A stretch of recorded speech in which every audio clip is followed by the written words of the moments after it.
Okay, it's 2 years ago. Genshin Impact was released out to the public and everyone was playing it. There was a massive map to explore, enemies and bosses to fight, quests to be done, flowers to be collected, but the one thing everyone was doing was wishing on the banners for their favorite 5-star character. A lot of people wanted Jean, a lot of people may have even wanted Chi-Chi, but the one character that everyone else wanted was Diluc. Very quickly regarded as the best DPS in the game, everyone was getting out their credit cards. You even got to play him in a domain for a quest, which made everyone want him even more. But other than that, he was hot, and what I mean by that is he wielded a pyro vision. Now fast forward to April 2022. There are 30 more playable characters in the game, some attack insanely quick, some deal massive amounts of damage, and some are just...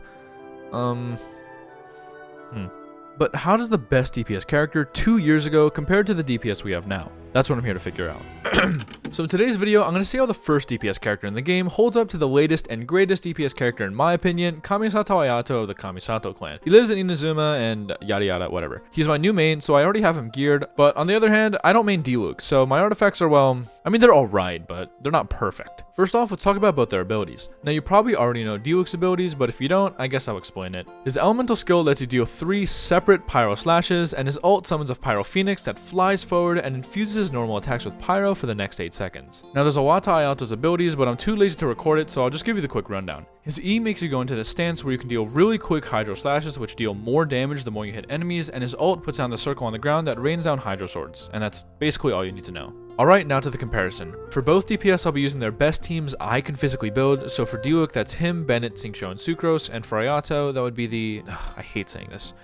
The Boba National team, which consists of him, Bennett, Zhangling, and I think Kazuha, but I don't have him, so I'll just be using Sucrose. Okay, so spoilers, he doesn't hold up. But before you flame me in the comments and be like, hey Seiun, you're playing him wrong or you don't have him built, stop crying. I know. I don't have him as built as much as my Ayato, but they both have similar crit ratio and are both using the Battle Pass weapons. Now this isn't to say that Diluc is bad, I'm honestly probably playing him wrong, but I feel like this is a good estimate to show how much damage you can do with him with a decent amount of investment. But the reason I wanted to make this video in the first place was because I saw this video a couple weeks ago on Diluc versus 3 Mangukenkis in Spiral Abyss, and like, what the, like, how the hell? Obviously my Diluc doesn't do that, but it goes to show how high you can build these characters with just some time. Other than his damage though, his kit in my opinion is still one of the most satisfying and enjoyable in the game. Now this is a thing with a lot of Claymore users, but there's a lot of animation canceling with their abilities. So for example with Diluc, since his elemental skill is actually 3 separate abilities, you can use 1 to 4 normal attacks and then cancel the animation with a fire slash 3 times and then it'll go on cooldown for a couple of seconds. Which is another cool thing about Diluc. His skill's cooldown is 10 seconds long, but it actually starts on the first use of his skill. So when I alternate between normal attacks and the fire strike, the cooldown after all of that is actually only like 4 seconds. But back to my main point, his kit is pretty short and easy to understand. I mean, just look at his elemental skill description versus Ayato's. Like, what the fuck? But that's probably a thing with the older characters in the game because characters like Jean and Chi-Chi also have pretty short explanations for their abilities. I also remember him having this massive fan base because of how he was just the Dark Knight from the shadows and how everyone thought that was really hot or something. But apart from that, his personality is also really gloomy and he never smiles, but there's only one time where he smiles. Just watch this clip.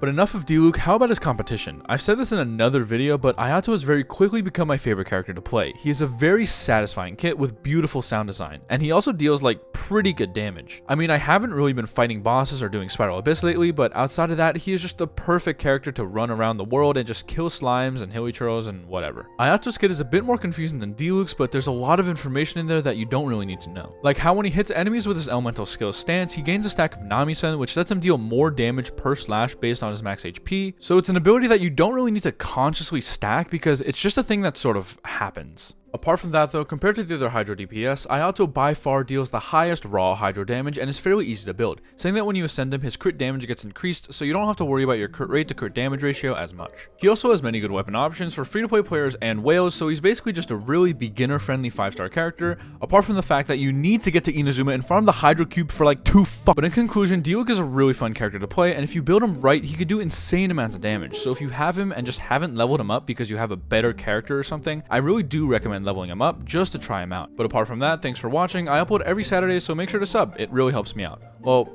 anyways, yeah, see ya.